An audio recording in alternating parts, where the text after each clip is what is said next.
Hey guys, मेरा भी नवीन आप देखिए नवीन टेक्निकल जोन। तो गाइस आज हम बात करेंगे ओप्पो A78 5G के बारे में।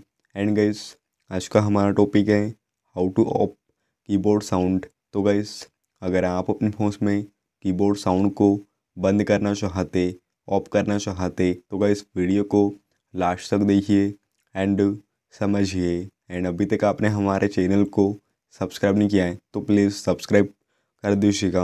तो आप सेटिंग्स में जाइएगा एंड आप नीचे जाइएगा सिस्टम सेटिंग्स में। तो यहाँ पे आपको कीबोर्ड एंड इनपुट मेथड पे आप क्लिक कर दीजिएगा। तो यहाँ पे आप जीबोर्ड पे क्लिक कर दीजिएगा। तो यहाँ पे आपको सेकंड वाला ऑप्शन दिया जाता है प्रेफरेंसेस वाला, तो आप क्लिक कर दीजिएगा। तो यहाँ पे आपको नीचे में साउंड ऑन की प्रेस वाला ऑप्शन दिया जाता है। तो अगर आपके फ़ोन में यह ऑप्शन ऑन होगा तो आप इसे ऑफ कर दीजिएगा, बंद कर दीजिएगा। तो आपके फ़ोन में कीबोर्ड का साउंड बंद हो जाएगा। तो गाइस ये था आज का हमारा टॉपिक। उम्मीद है कि आपको वीडियो पसंद होगी। आज के लिए बस इतना ही। Thank you.